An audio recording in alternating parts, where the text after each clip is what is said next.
이 찬양을 기뻐하시고 또 안익태 선생의 그 애국가가 함께 들어있는 그 내용을 통해서 대한민국이 특별히 남한과 북한이 포용하고 평화적으로 통일되기를 원합니다. 예, 오늘 사도행전 1장 20절에서 22절의 말씀을 통해서 주님의 부활을 증언할 사람이라는 제목으로 은혜를 나누고자 합니다. 한번 따라합니다. 주님의 부활을 증언할 사람. 오늘은 이제 4월 마지막째 주일인데 부활하신 주님께서 승천하신 후에 제자들이 예루살렘에 있는 그 마가의 다락방에 올라가서 예수님께서 약속하신 그 성령님을 기다리고 있었습니다. 그들은 먼저 더불어 마음을 같이하여 오직 전혀 기도에 힘썼다고 말씀을 하고 있습니다. 하나님 나라를 위하여 성령님의 임재하심을 위하여 또 부활의 증인이 되기 위하여 힘써 기도한 것입니다. 기도를 마친 후에 한 일은 이제 계속 말씀을 읽어 내려가면은 가룟 유다를 대신해서 이제 사도 한 사람을 뽑아서 이제 12사람을 채워야 했습니다. 가룟 유다는 예수님을 몇 냥에? 30냥에 팔았습니다. 돈이 욕심이 나서 파는 건 아니에요. 돈이 욕심이 나서 팔았으면 그 30냥 가지고 도망을 갔겠죠. 그렇다고 해서 그게 무지하게 큰 돈도 아니고 자기가 예수님을 팔면 예수님이 그냥 돌아가실 분이 아닌 줄 안 거예요. 절대로 그냥 돌아가실 분이 아니고 헤롯은 물론이고 빌라도 총독을 몰아내고 열왕의 군주로 등극을 할 줄 알았어요.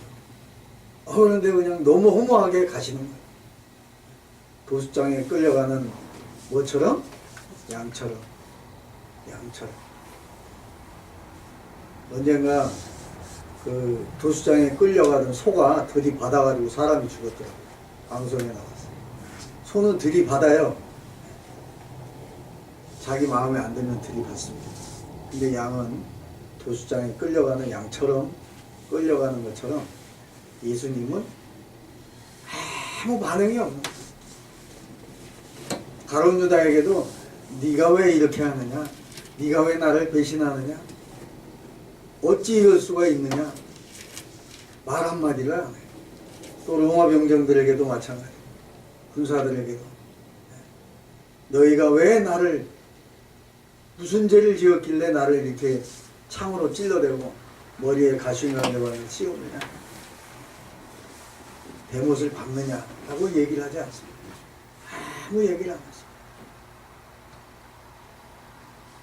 그리고 예수님은 그렇게 골고다 언덕을 한 발자국, 두 발자국 가십니다.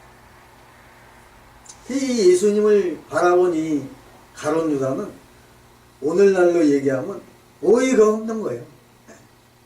이렇게 가실 분이 아닌데, 이거 말이 안 되는데, 예수님이 어떤 분인데 죽은 자를 살려주고 38년 된 안진뱅이를 일으켜주고 눈먼 눈 소경의 눈을 뜨게 해주시고 열문둥이를 고쳐주신 그분이 우리 예수님이 이렇게 가실 분이 아닌데 라고 생각을 했는데 허무하게 가시는 거예요. 그리고 자기의 죄를 깨닫고 회개를 했으면 좋은데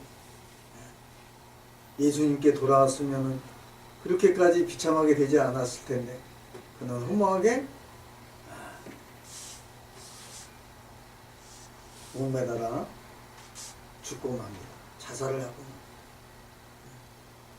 반면에 예수님을 3번 부인했던 이 베드로는 예수님이 하신 말씀, 네가 새벽닭이 울기 전에 나를 3번 부인할 것이다.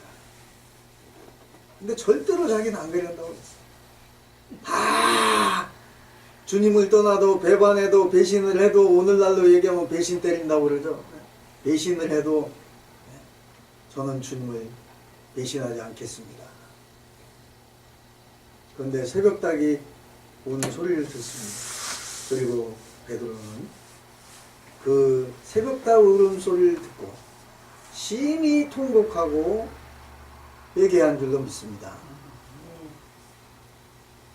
저와 여러분은 혹시 죄를 지었어도 이 가룟 유다처럼 자살을 선택하는 게 아니라, 포기하는 게 아니라 베드로처럼 심히 통곡하며 회개하는, 통회하는 그 참회의 기도를 할 때 우리 주님을 다시 만나게 될 줄로 믿습니다. 이 가룟 유다는 자기 생각하고는 완전히 딴 방향으로 예수님이 가시는 모습을 본 거예요. 이 과정에서 우리는 교회의 본래 모습을 살펴보고자 합니다. 베드로는 그의 신앙 고백이나 그의 삶의 모든 과정들이 오늘날 우리 교회가 나아갈 모습을 우리에게 보여주고 있는 말씀입니다. 그러나 가룟 유다는 교회가 따라가지 말아야 할 반대 방향의 사람이었다는 것을 살펴보고 있는 것입니다. 그는 단순히 예수님을 따라다니다가 다른 마음이 생겨서 떠난 사람이 아니었습니다.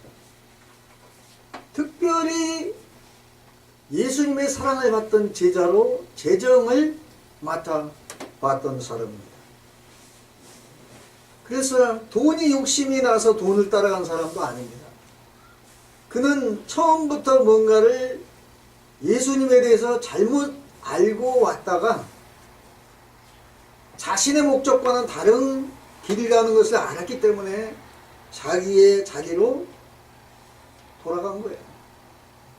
예수님이 뭐라고 그럽니까? 차라리 나지 않았으면 좋을 뻔했다. 그렇게 얘기를 합니다. 그리고 예수님을 넘기려고 하는 이 가룟 유다를 예수님이 보고 그럽니다. 네가 할 일을 해라 그러는 거예요. 너 왜 그랬냐 그러는 게 아니라 네가 지금 해야 할 일을 하라고 이렇게 얘기해요. 그리고 예수님의 얼굴에 볼에 입을 맞추고, 그리고 이미 군호를 다 짠 거예요. 내가 입을 맞춘 그분이, 그 사람이 예수님이다. 그러니까 그 예수님을 체포해라. 그래서 이미 군호를 짜가지고 딱 맞춘 거예요. 그리고 예수님은 아무 반응이 없이, 반항도 없이 도수장에 끌려가는 어린 양처럼 이제 가십니다. 그래서 예수님이 이 가룟 유다는 자신의 생각과 다른 길로 가는 분임을 그때서야 알게 된 거예요. 그리고 이제 잘못을 뉘우칩니다. 뉘우치기까지는 했는데 개심을 하는 거예요. 회심을 안 했다 이 말이에요. 돌아오질 않았다 이 말이에요. 그리고 자기의 목숨을 끊어버립니다. 여러분, 이 자살은 선택의 여지가 없어요. 왜냐, 하나님이 주신 생명을 자기가 끊어버렸기 때문에 하나님이 회수하기 전에는 내 목숨이 아닌 것이에요. 그래서 절대로 우리는 하나님이 주신 생명을 포기하면 절대 안 됩니다. 아멘? 아멘. 하나님이 거두어 가실 때까지 우리는 하나님을 바라보게 하나님은 하셨어요. 근데 하나님을 바라보지 않습니다.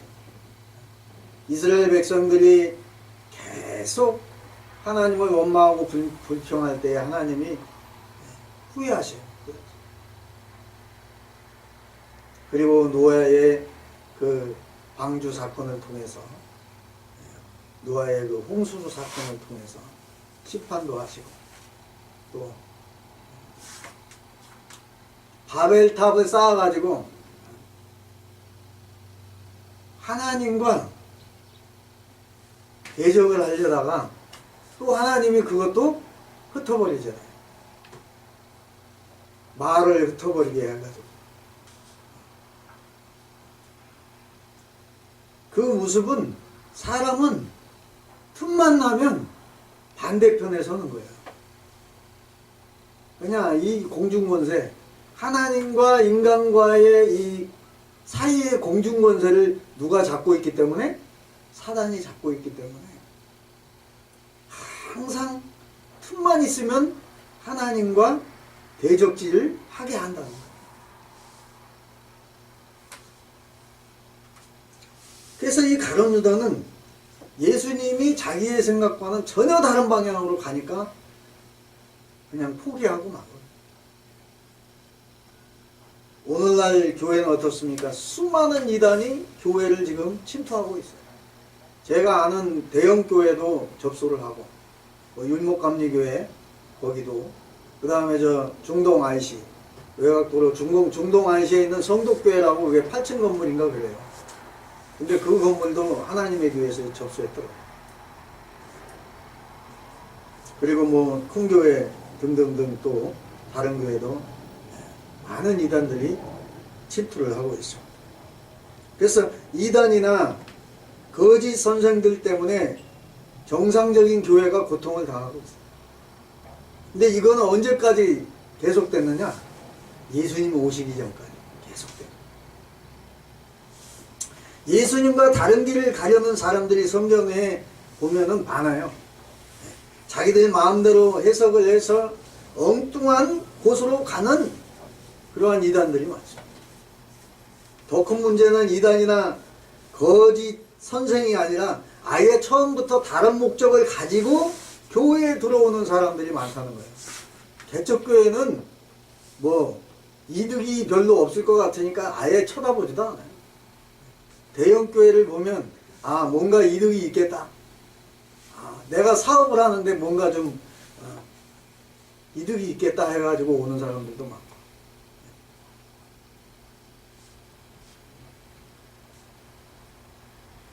그래서 어떤 이들은 또 목사 흉내를 내기도 하고, 어떤 이들은 또 지도자 흉내를 내기도 합니다. 평신도 지도자 흉내를 내기도 하고, 어떤 이들은 또 거룩한 성도인 척 흉내를 냅니다. 그렇지만 사실은 처음부터 이 가룟 유다처럼 다른 목적을 가지고 교회를 이용하려고 하는 사람들이 많다는 거예요. 개척교회는 그런 사람들이 없습니다. 욕심이 많은 사람이 자립도 안 되는 개척교회를 누가 가려고 하겠습니까? 부담만 가는데. 대형교회는 그런 사람이 많다. 가룟 유다는 스스로를 뉘우치고 비참한 최후를 맞이했지만 아직도 특별히 이 대형교회 안에는 교회 안에 앉아서 자신의 잘못이 무엇인지도 알지 못하고, 또한 자신들이 바른 길로 가는 것처럼 행세를 하고 있는 것이 문제예요. 여러분, 요즘에 SNS가 얼마나 발전했습니까? 뭐 카톡이라든가 카카오 스토리라든가, 이 SNS 보면 상상을 초월하는 그러한 사람들이 들락날락 많이 해요. 그래가지고 어떤 데는 교회를 해방해요. 교회에 가서 이거 하지 말라, 저거 하지 말라. 또 교회에 가서 하지 말라고 하는 것은 해라, 등등등등 많아요. 그래가지고 많은 악플이 이렇게 계속 들락날락 하더라고요. 이단들도 마찬가지예요. 교회를 이름으로 이제 빙자해가지고 카톡에도 엄청 들어오더라고요.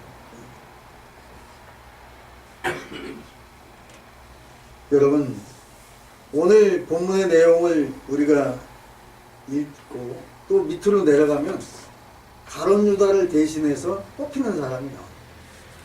이 사람은 아주 신실한 사람, 그리고 예수를 아주 사모하고 예수님을 따라다니던 그러한 사람이었습니다. 자, 한번 봅니다. 자, 23절에 이하에 보면은 저희가 두 사람을 천하니 추천했다고 말이에요. 하나는 바사바라고도 하고 별명은 유스도라고도 하는 요셉이요. 하나는 누구라고 그랬죠? 마띠아라 그랬어요. 24절은 저희가 기도하여 가로되 무사람의 마음을 아시는 주여 이 두 사람 중에 누가 주의 택하신 바 되어 25절 봉사와 및 사도의 직무를 대신할 자를 보이시옵소서. 유다는 이를 버리었고, 그러죠. 유다는 이 자기 자리를 버린 거죠. 그리고 제 곳으로 갔나이다 하고 26절을 보니까 뭐를 뽑습니까? 제비 뽑기를 합니다. 제비 뽑기를 하니까 누가 뽑혀요? 마띠아라는 믿음의 신실한 하나님의 사람이 뽑히게 됩니다. 그리고 저가 열한 사도의 수에 가입 이제 합니다. 이렇게 말씀합니다.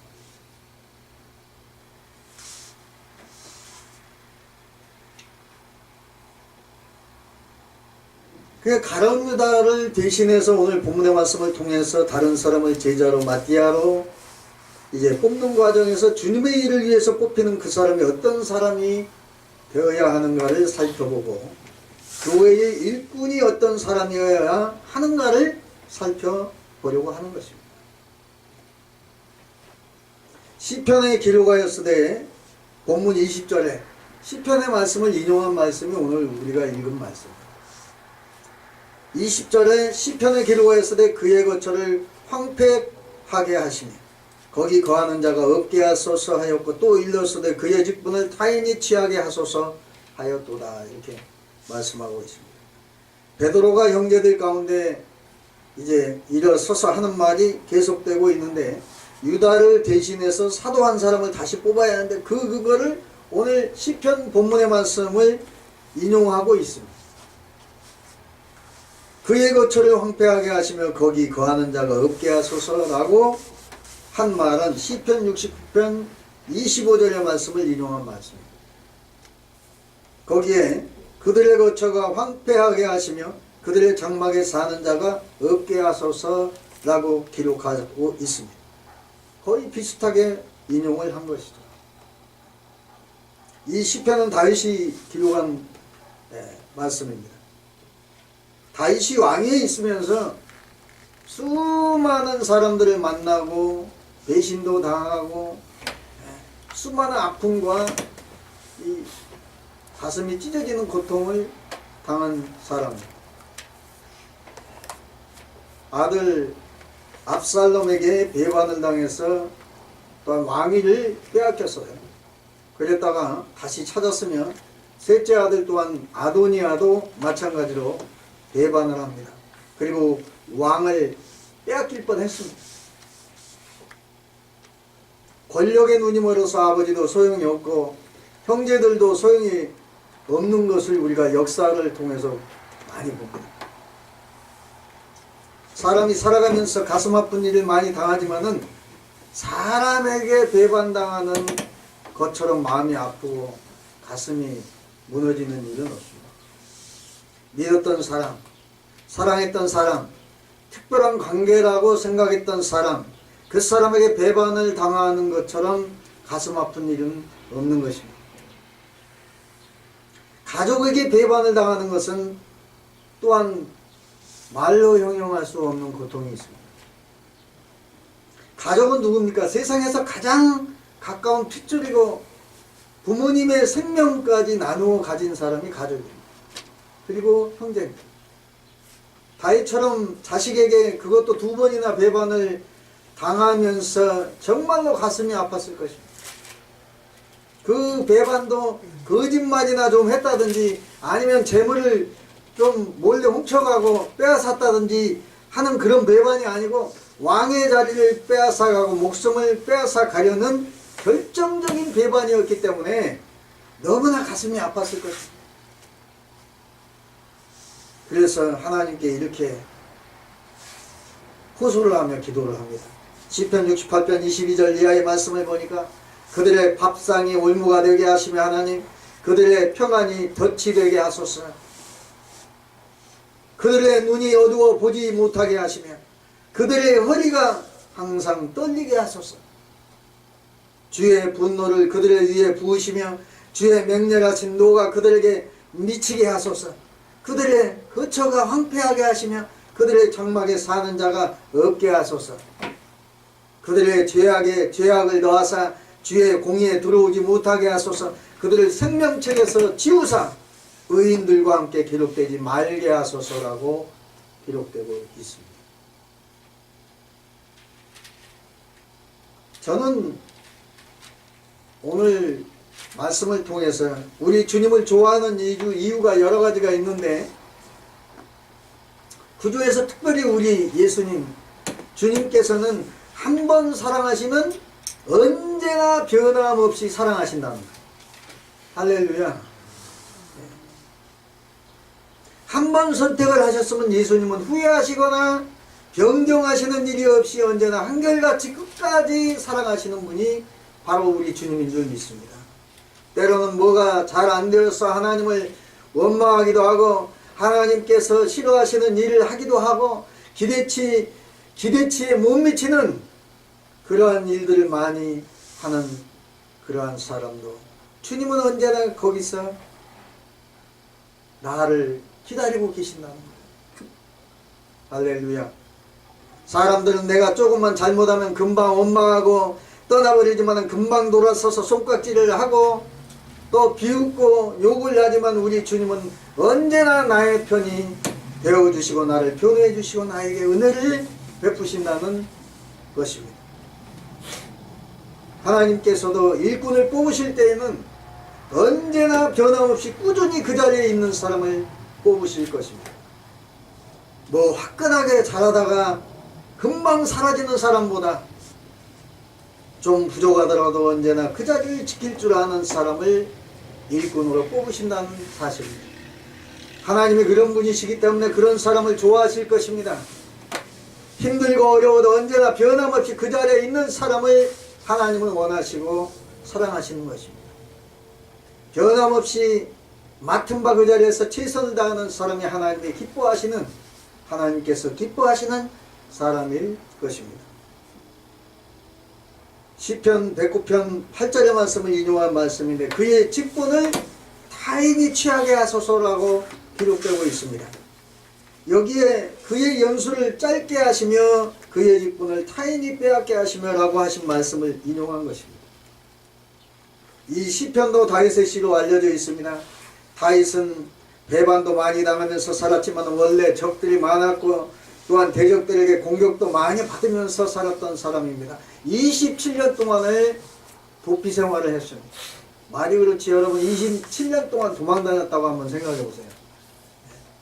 언젠가 제가 그 영화인가 드라마에 오래된 기억인데 도망자라는 그러한 영화가 있었어요. 근데 TV에도 반영돼 가지고 나온 적이 있습니다. 외국 영화에. 근데 이 사람이 원래 의사였어요. 의사였는데 누명을 써요. 살인자 누명을 씁니다. 그래가지고 도망을 다니는 거예요. 이와 같이 다윗은 자기가 특별히 잘못한 건 없어요. 그런데 누가 자신이 잘못해서 그런 게 아니라 이스라엘 백성들이 다윗은 만만이고 사울 왕이 왕인데 사울 왕에게는 천천히라고 한 거예요. 그러니까 누가 더 영웅 대접을 지금 받고 있는 거예요. 이스라엘 백성들이 꼬마들이 노래하는데 다윗을 만만이라고 그러고 사울 왕을 천천히라고 그러니까 야, 이 다윗 가만뒀다가는 나중에 내 자리를 뺏기겠다. 그래가지고 사울 왕이 다윗을 죽일 연구를 한 거예요. 27년 동안. 근데 하나님이 보호하신 적이 있습니다. 말이 그렇지 여러분 27년 동안 도망 다녔다고 생각해 보세요. 여러분, 하나님은 오늘 말씀을 보게 되면은 하나님처럼 배반 많이 당한 분도 없을 것 같아요. 이스라엘 역사를 쭉 성경을 우리가 보면 하나님이 기적을 일으키고 먹여주고 살려주고 그럴 때는 하나님 편에서 사람들이 그래요? 네. 이스라엘 백성들이 그런 걸 봅니다. 성경에. 그런데도 하나님은 또 잘못했다 그러면 또 용서해주고 또 용서해주고 나중에는 도저히 이대로는 안 되겠다 가지고 하나님 자신이 이 땅에 오셔서 인간의 몸을 입고 오셔서 살이 찢기시고 피를 다 쏟으시고 우리를 위해서 우리를 구원하기 위해서 우리의 죄를 대신해서 우리의 허물을 대신해서 우리의 질고를 대신해서 십자가에서 돌아가신 것을 믿어야 될 줄도 믿습니다. 네. 예. 여러분, 사람이 바르게 산다고 다른 사람들이 칭찬해주고 박수쳐주고 그런 것이 아닙니다. 바르게 살려고 하면 할수록 대적들이 많이 생겨요. 그리고 대적들로부터 공격을 많이 받습니다. 왜? 너만 잘난 척 하느냐는 거예요. 그냥 대강 적당히 죄도 지으면서 살아가지 어떻게 그렇게 깨끗하게 살려고 하느냐는 거예요. 사단은 이 전술이 이래요. 그냥 대충 살면 되지. 내가 그렇다면 한번 해보라는 거예요. 사사건건 내가 하는 일에 대해서 시비를 걸어 볼 테니까 어디 언제까지 그렇게 깨끗하게 사는 척 하는가 한번 보겠다는 거예요. 사단이 이런 전술을 갖고 있는 거예요. 그래서 다윗은 시편 109편 1절 이하의 말씀을 보면은 내가 찬양하는 하나님이여 잠잠하지 마옵소서. 그들이 악한 입과 거짓된 입을 열어서 나를 치며 속이는 혀로 내게 말하며 또 미워하는 말로 나를 부르고 까닭없이 나를 공격하였나이다. 그의 연수를 짧게 하시며 그의 직분을 타인이 빼앗게 하시며 이렇게 기록되고 있습니다. 여러분, 악한 마음을 가진 사람, 남을 공격하는 사람, 거짓말을 잘하는 사람, 이런 불선시한 그런 사람에게 직분을 주어서는 안 된다고 성경은 말씀하고 있는 것입니다. 그 직분을 빼앗아서 다른 사람에게 주라고 말씀하고 있는 거예요. 그래서 대신 마띠아를 뽑은 겁니다. 베드로 사도는 이런 다윗의 글을 인용해서 배반하고 떠난 가룟 유다의 직분을 다른 사람이 수행하도록 해야 된다라고 지금 말하고 있는 것입니다. 그리고 그 직분자를 다시 세울 때 이런 말씀을 이제 명심해서 다시는 배반하지 않을 사람, 악한 일을 하지 않을 사람을 뽑아야 된다라고 말하고 있는 것입니다. 이 말씀을 통해서 오늘날 우리 교회의 구성원인 성도들이, 우리 특별히 목양교회 목양인들이 어떠해야 하는가를 살펴보고자 하는 것입니다. 특별히 앞장서서 일을 하는 직분자들이 어떤 사람들이 되어야 하는가를 살펴보고자 하는 것입니다. 사도 바울은 말세의 사람들에 대해서 이렇게 말하고 있습니다. 디모데후서 3장 1절 이하에 보니까 너는 이것을 알라. 말세에 고통하는 때가 이르러 사람들이 자기를 사랑하며 돈을 사랑하며 자랑하며 교만하며 비방하며 부모를 거역하며 감사하지 아니하며 거룩하지 아니하며 무정하며 원통함을 풀지 아니하며 모함하며 절제하지 못하며 싸나우며 선한 것을 좋아하지 아니하며 배신 때리기를 잘하며, 한마디로 오늘날로 얘기하면 그 말이에요. 배신하며 조급하며 자만하며 쾌락을 사랑하기를 하나님 사랑하는 것보다 더하며 경건의 모양은 있으나 경건의 능력은 부인하니 이 같은 자들에게서 너는 돌아서라. 그러지 말라 그 말이에요. 우리는 이미 이런 시대를 살아가고 있습니다. 바르게 살려고 하는 사람들, 대적하는 사람들을 우리가 많이 봅니다. 세상. 여러분, 이번에 그 북한과 남한이 정상이 만나서 이제 회담을 했습니다. 그랬죠, 그죠? 네. 근데 저는 깜짝 놀랐어요, 사실.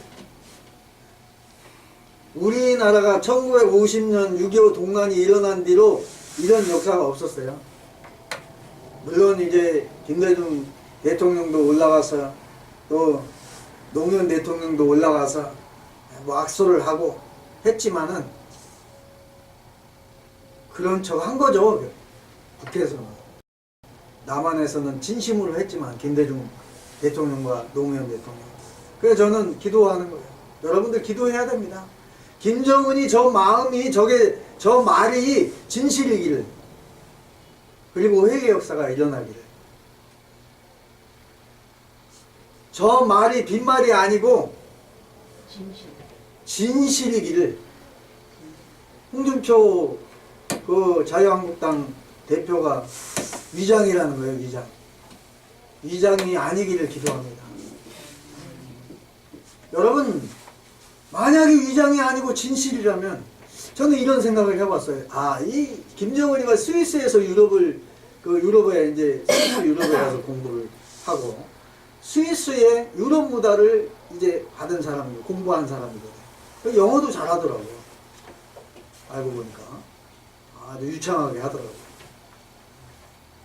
그런데 이 김정은이가 그 문재인 대통령하고 이렇게 악수하고 두 손을 맞잡고 그러는 과정에서, 여러분, 악수를 하고 나서 이 김정은이가 왼손으로 이렇게 어루만지더라고요. 이 문재인 대통령의 손을. 그래서 저게 쉽지 않은 거거든요. 연기인도 아니고. 그래서 저 마음이 진실이기를 저는 기도합니다. 평화적으로 통일되기를 기도해야 되겠죠. 그죠? 그리고 뭐 5월 달에 트럼프 대통령하고 또 정상회담을 계획하고 있는데 잘 되기를 기도합니다. 그래가지고 경의선과 저 동해 선에 그 육로가 이제 연결이 돼서 저 유럽으로 마음껏 이제 무역도 하고 할 수 있도록 되기를 기도해야 될 줄로 믿습니다. 근데 이제 일본의 아베 수상이나 또 중국의 시진핑이나 러시아의 푸틴도 마찬가지입니다. 겉으로는 좋아하는 척 하더라고요, 보니까. 겉으로는. 우리나라가 왜 군사분계선이 3파선이 생겼습니까? 중국과 러시아 때문에. 그때 당시에 트루만 대통령이, 미국의 대통령이, 만약에 저 케네디 대통령 같은 분이 대통령이 됐으면 그때의 그 시절에 아마 남북한이 평화적으로 됐을 거예요. 메가더 장군이 사실은 지금 고구려 진영이죠. 과거에.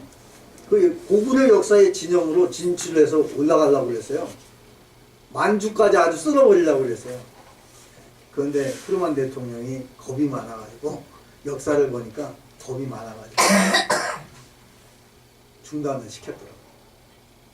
그래서 오늘날에 이르러 세계 나라 국가 중에 유일하게 분단된 나라로 역사에 기록되고 있습니다. 우리가 더욱 기도해서 옥만교회 또 주회종들이 1천만 성도들이 기도해야 될 줄로 믿습니다. 네. 오늘 본문 말씀으로 돌아갑니다. 우리는 지금 혼탁한 시대에 살고 있습니다. 그리고 자기의 이익을 위하여, 자신의 쾌락을 위하여 무정하며 비방하며 싸나웠고 또 선한 것을 좋아하지 않으며 거역하며 배신하는 자들이 많은 세상에 살고 있습니다. 그럴지라도 구원을 받은 우리는, 또 특별히 우리 목양교회 성도들은, 영원한 생명을 가진 우리는, 영원한 하나님의 나라의 백성인 우리는 착하고 선하고 바르게 살려고 애를 써야 하면 늘 한결같은 마음으로 하나님을 사랑하고, 아멘, 우리의 서로를 사랑하는 사람들이 목양이 모두가 되어야 될 줄로 믿습니다. 항상 우리와 함께 다니던 사람 중에 하나를 세워 오늘 본문에 보면 이러함으로 요한의 세례로부터 우리 가운데서 올려 가신 날까지 주 예수께서 우리 가운데 출입하실 때에 항상 우리와 함께 다니는 사람 중에 하나를 세워라고 말씀하고 있고, 베드로 사도가 다시 뽑을 제자의 자격의 조건에 대해서 이렇게 얘기를 하고 있습니다. 예수님께서 공생애를 시작하시고 제자들과 함께 다니실 때에 항상 함께 다니던 사람이어야 한다는 거예요. 다시 뽑힐지요. 그러면서 예수님께서 이 세상에 오셨을 때 수많은 사람들이 예수님을 한 번쯤은 만났을 것입니다. 예수님께서 병든 자를 고쳐주시고 귀신을 쫓아내실 때에는 예수님을 수많은 사람들이 따라다녔습니다. 그리고 보리떡 5개와 물고기 2마리를 5,000명을 먹이실 때에 그때의 현장에는 여자와 아이들까지 합치면 수만 명에 이릅니다. 그러나 그 많은 사람들이 끝까지 예수님을 따라다닌 사람은 그렇게 많지 않습니다. 중간에 가버린 사람들도 많이 있었습니다. 예수님이 하늘로 승천하실 때는 500여 명의 무리가 바라보고 있었습니다. 그리고 오늘 본문의 내용에 기도하는 사람의 내용은 120명. 수만 명이 모여있던 사람들이 예수님이 계셨을 때, 살아계셨을 때, 역사가 일어났을 때는 수만 명이 군중이 따라다녔지만 점점 줄어듭니다. 그때나 지금이나 사람들은 마찬가지라는 것입니다. 심지어는 그 사람들 중에 예수님을 또 십자가에 못 박아야 된다라고 주장한 사람도 있었어요. 그 시절에 2000년. 대부분의 사람들이 자신의 이익과 관련해서 오기도 하고 가기도 한다는 거예요. 이익에 따라서 오늘의 적이 내일의 친구가 되기도 합니다. 특히 정치인들 보세요. 이익이 없으면 오늘의 친구가 내일의 적이 되기도 한다는 거예요. 특히 우리 신앙 안에서도 대형교회 교인들 중에는 그런 사람들이 많이 있답니다. 조금 자기에게 좋고 또 기분이 좋으면 오지만은 이익이 없고 손해보는 것 같고 기분이 나쁘면 가버린다는 거예요. 그런데 사람은 하루 이틀 1, 2년 살아본다고 그 속을 다 알 수가 없어요. 옛말에 한 개의 물기 속은 알 수가 있다는 거예요. 건너보면 안다는 거예요.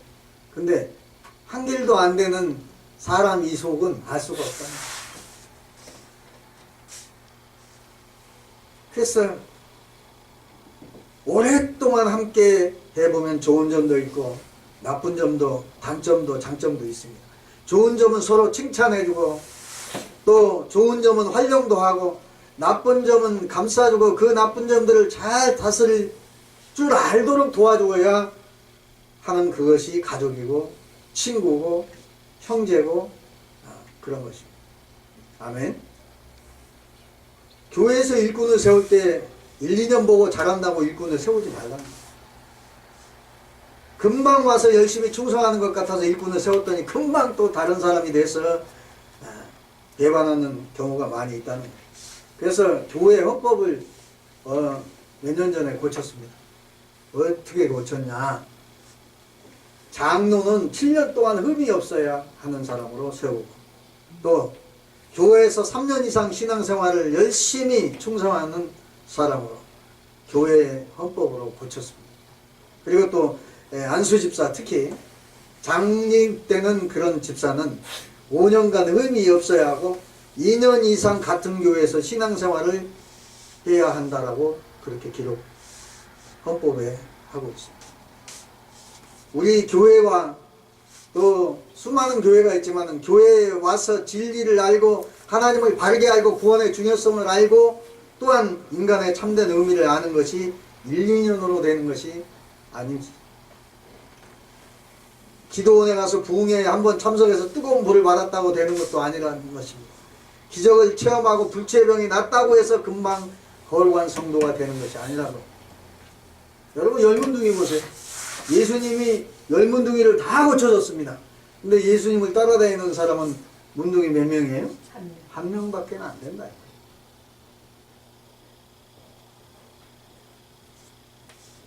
오랜 세월 동안 하나님과 동행하면서 많은 것을 배우고 듣고 깨닫고 체험을 하는 사람으로 뽑으라는 것입니다. 진리가 그렇게 쉽게 알게 되는 것이 아니라는 거예요. 우리의 일상생활 또한 신앙생활이 그렇게 얄팍한 것이 아닙니다. 언제나 지금이 최고인 것 같지만 한참 가다가 돌아서서 보면 그때가 내가 신앙이 초보였고 더 깊은 신앙의 경지가 있다는 것을 깨닫게 되는 것입니다. 그래서 참된 성도는 늘 자신의 부족함을 깨닫고 회개하는 사람이면 늘 더 깊은 하나님의 은혜를 깨닫고 감사하는 사람인 것입니다. 눈앞에 있는 현실만 보지 말고 더 멀리 바라보라는 것입니다. 꿈과 비전을 가지라는 것입니다. 지금 형편만 생각하지 말고 더 먼 미래를 내다보라는 것입니다. 언제나 하나님과 함께 동행하기를 바랍니다. 아멘. 영원토록 하나님 곁에서 하나님과 동행하면서 사는 것이 우리 바로 신앙인 크리스찬인 것입니다. 예수님께서 부활하심을 증언한 사람 본문 22절을 보면 우리와 더불어 예수께서 부활하심을 증언할 사람이 되게 하여야 하리라 하거늘 이렇게 기록하고 있습니다. 예수님의 일꾼은 예수님께서 부활하셨음을 증언할 사람이 돼야 된다. 일꾼은 앞에서는 예수님의 제자된 자의 자세를 말하는 것이라면 여기 본문의 말씀을 통해서 예수님의 제자가 해야 할 가장 중요한 일이 무엇인가를 말씀하고 있습니다. 예수님의 제자는 첫째는 착해야 하고 또한 배반을 하지 말아야 하고 언제나 주님께서 또 함께 동행하는 사람이 되어야 될 줄로 믿습니다. 그런데 그렇게만 하고 아무 일도 하지 않고 가만히 착하게 있는 사람이어서는 또 안 된다는 거예요. 행동으로 옮기는 사람이어야 된다는 거예요. 무슨 얘기냐? 예수님의 부활을 증언할 증인으로서의 삶을 사는 사람이어야 된다는 것입니다. 예수님의 부활을 증언한다는 것은 예수님께서 십자가에서 우리 죄를 대신해서 죽으셨지만 하나님께서 다시 살려주셨다는 것을 사람들에게 알려주는 사람이 되어야 된다는 것입니다. 아멘. 그 예수님께서 부활하신 것처럼 우리도 부활을 해야 하고 또 영원히 산다는 것을 사람들에게 알려준다는 그러한 사람이 되어야 되는 것입니다. 그것이 사실이고 그것이 진리이기 때문에 목숨을 걸고 간절한 마음으로 사람들에게 전파하는 사람이 뽑혀야 된다는 것입니다. 더 나아가서는 증인은 그런 사람으로의 삶을 살아야 되고 증인으로서의 증인에 합당한 삶을 살아야 하고 이 말은 부활이 있다고 하면서 마치 부활이 없는 사람처럼 살지 말아야 된다는 것입니다. 우리 삶이 부활이 역사가 일어나야 된다는 것입니다. 아멘. 오늘날 살아가는 교회는 부활의 증인이 되지 않는다는 거예요. 부활을 잘 말하지 않는다는 거예요. 마치 부활을 믿지 못하는 사람들처럼 다른 말을 한다는 거예요. 마치 부활이 없는 사람들처럼 이 세상에서 부귀영화를 누리고 권력을 휘두르면서 이 삶이 끝이라고 생각하고 착각하고 사는 사람들이 많다는 것입니다. 그들의 삶에서 부활의 증거를 찾아볼 수가 없다는 것입니다. 그럼에도 불구하고 그들이 훌륭한 지도자들이라고 칭송을 받고 그들이 주님의 제자라고 군림을 하고 사는 것이 오늘날 대형 교회의 모습이라는 것입니다. 교회는 교회의 일꾼은 예수님의 부활과 우리 성도들의 부활을 증거하고 부활이 있는 사람답게 증인으로서의 삶을 사는 사람들이 되어야 될 줄로 믿습니다. 그것이 참된 교회요 그것이 참된 일꾼임을 기억해야 될 줄로 믿습니다. 마지막으로 사랑하는 우리 목양교회 목양인 여러분, 교회는 부활의 증인들이 모여서 함께 부활의 증인으로서의 삶을 사는 곳이 되어야 될 줄로 믿습니다. 착한 마음으로 선한 일을 하면서 배반하지 않고 늘 하나님과 함께 동행하고 입으로 부활을 증언하고 삶으로 부활을 나타내려는 우리의 삶이 또 사명이라는 것을 잊지 마시기를 주님의 이름으로 축원합니다. 축원합니다. 기도하겠습니다. 사랑이 많으시고 참 좋으신 아버지 하나님 감사합니다. 하나님께서 오늘 말씀을 통해서 가룟 유다와 같은 삶이 아니고 우리가 하나님의 사람 모로 뽑힌 주님의 제자로 뽑힌 마띠아와 같이 오직 말씀과 기도와 성령으로 그리스도의 사랑이 충만케 하여 주옵소서. 예수님 이름으로 기도하옵나이다. 아멘. 네, 이 찬양 다시 한번 하시고 여기 부탁드려요. 473장 다시 한번 힘차게 찬양하시고 뜨겁게 감사히 기도를 하겠습니다. 우리를 구원받은 백성으로 삼아주신 것을 감사해야 될 줄로 믿습니다.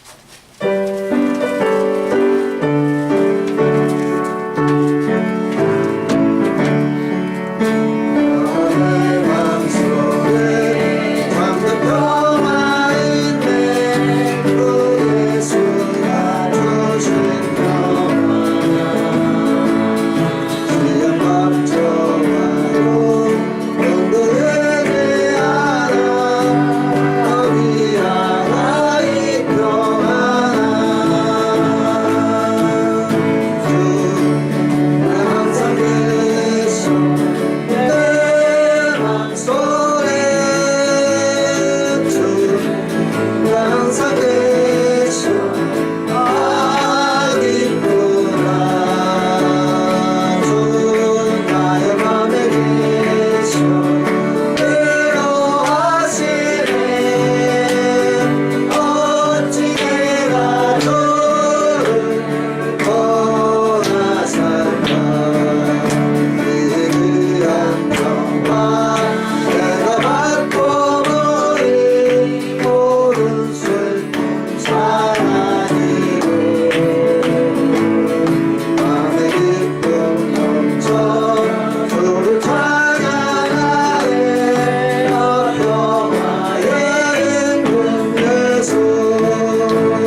감사하는 소명을 한 것을 우리가 알고 있사오니 그 말이 진실이고 또한 그 마음이 진정 회개의 역사가 일어나게 하여 주옵소서. 그리하여 남과 북이 하나 되게 하시고 먼저는 복음으로 통일되기를 원합니다.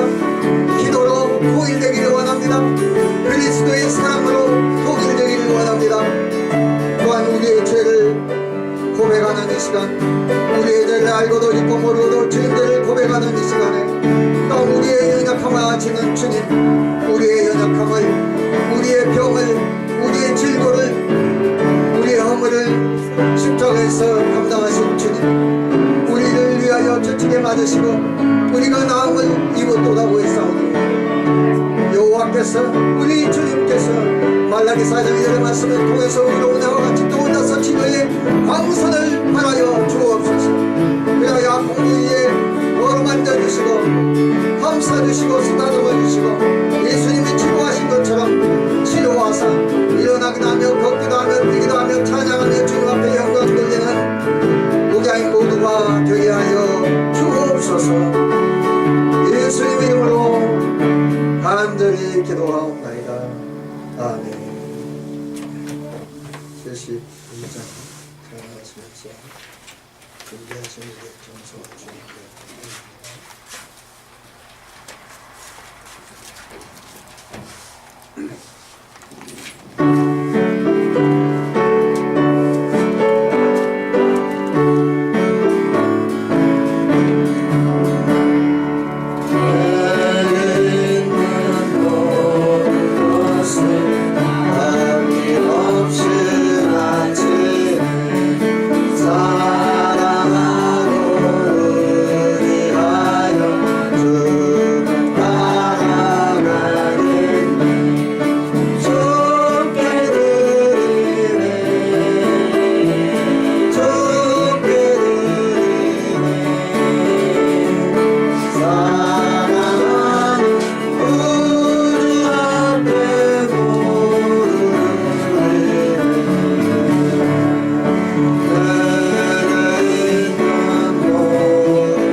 많으신 아버지 하나님 감사합니다.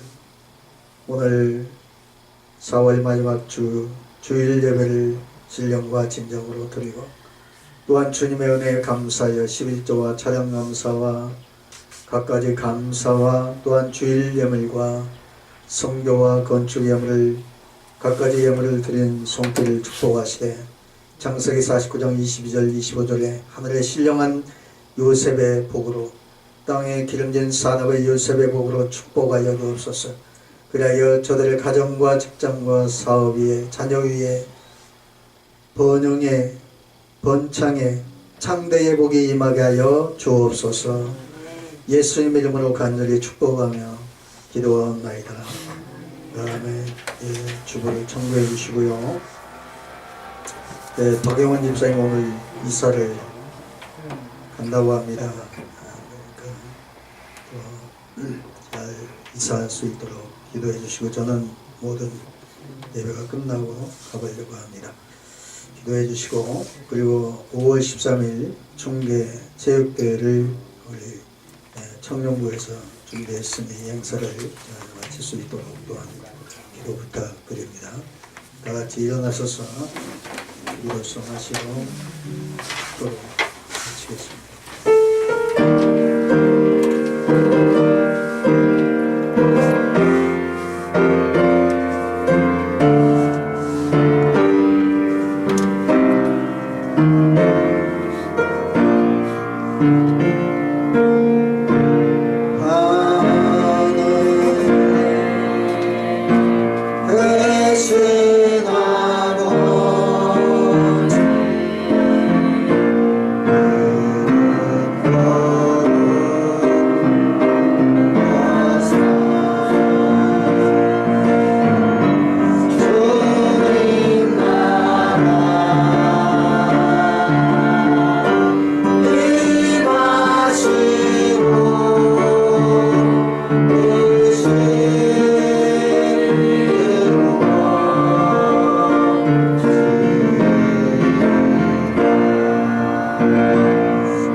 이제는 길이요 진리요 생명이 되신 우리 구주 예수 그리스도의 십자가 대속의 은혜와 아버지 하나님의 극진하신 사랑하심과 보혜사 성령님의 감동 감화 내주교통 임재 역사 충만하신 은총의 축복이 이 자리에 머리를 숙인 목양교회 목양인들 저들 머리 위에 목양교회와 기도원 위에 이 나라 이 민족 위에 이 자리부터 영원토록 함께 있을지어다. 아멘.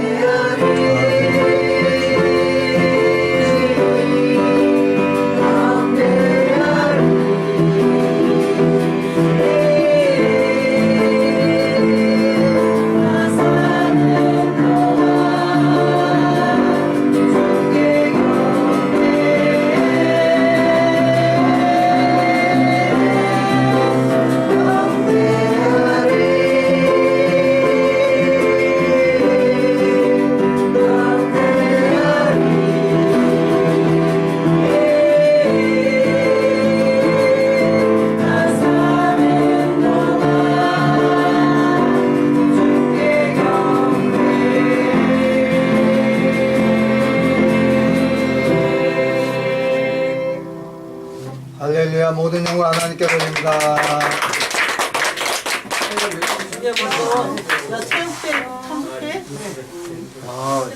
시간이 되나 우리의 성기?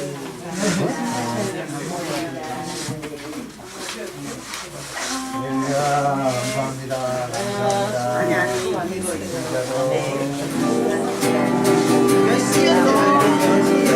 저기 막 뻣뻣해.